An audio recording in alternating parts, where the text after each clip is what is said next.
नीट घोटाळ्यामध्ये केंद्रीय शिक्षण मंत्री याचा राजीनामा घ्या या मागणीसाठी जंतर मंतरवर या ठिकाणी लाखोच्या संख्येने विद्यार्थी या ठिकाणी जमलेले आहेत।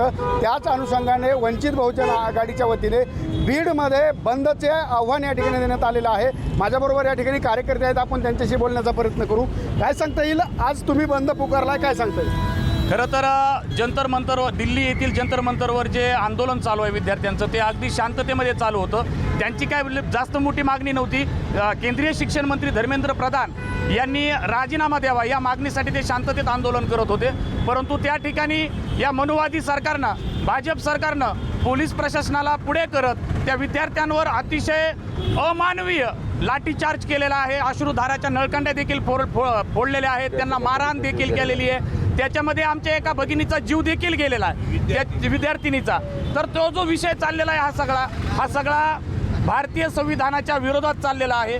आणि यासाठी आदरणीय बाळासाहेब आंबेडकर यांच्या आदेशान्वये 23 जुलै रोजी महाराष्ट्र बंदचं आवाहन करण्यात आलं होतं। आणि आज आपण बीडमध्ये पाहताय की मोठ्या उत्स्फूर्तपणे या बंदला पाठिंबा देखील मिळत आहे। कारण प्रत्येकाचे लेकरं बाळ हे कॉलेजमध्ये, शाळेमध्ये शिकत आहेत। त्यांना जाणीव आहे की जे दिल्ली येथील जंतर मंतरवर जे आंदोलन करत आहेत ते देखील त्यांचीच मुलं आहेत। त्या मुलांच्या समर्थनार्थ वंचित बहुजन आघाडीच्या महाराष्ट्र बंदमध्ये पूर्ण बीडकर हा सहभागी झालेला आहे।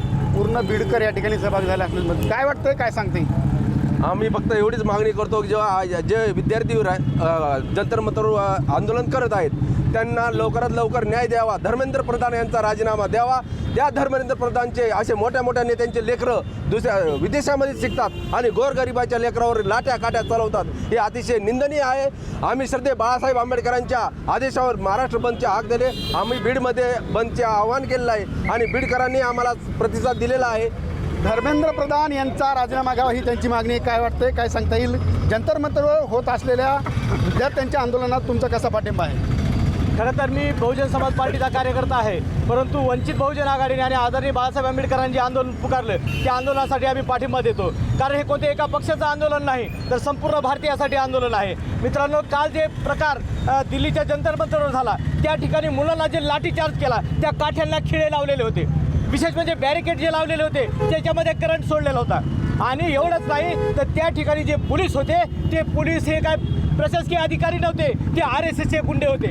दाढी वाढवलेले, हातात दोरे बांधलेले, हे कोण आहेत आपल्याला माहिती केलं पाहिजे। या लोकांनी जाणीवपूर्वक त्या ठिकाणी असलेल्या आंदोलनकर्त्याला मारलं, एवढा अमानुषपणे मारलं की एका विद्यार्थिनीचे त्या ठिकाणी जीव गेला, कित्येक जणांचे हातपाय मोडले। मित्रांनो, एवढंच नाही तर आपल्या भगिनीला अतिशय वाईट पद्धतीने लाकडाचा दांडा पाठीमागून त्याला घालण्याचा प्रयत्न केला या पोलिसांनी।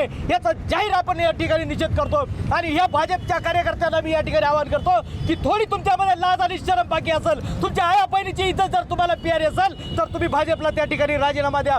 भाजप हा पक्ष या देशाचा सगळ्यात मोठा दुश्मन आहे मित्रांनो। म्हणून बहीण मायावतीजी म्हणतात, काँग्रेस आणि BJP हे एक सापनात आणि नागलात आहेत। आपण काँग्रेसपासून वाचण्यासाठी काही लोकांनी BJPमध्ये गेले, परंतु BJPने आज आम्हाला या देशातून अतिशय या देशाचे नागरिक नसल्यासारखे आम्हाला वागणूक देत आहेत। आतंकवादी या विद्यार्थ्यांना म्हणलेला आहे। म्हणून या भाजपचा आणि त्या कार्यकर्त्यांचा निषेध करतो। या ठिकाणी मोदी सरकारचा निषेध या ठिकाणी करण्यात आलेला आहे आणि धर्मेंद्र प्रधान यांचा राजीनामा घ्यावा ही प्रमुख मागणी या ठिकाणी लावून धरलेली आहे। लोकशाही मराठी,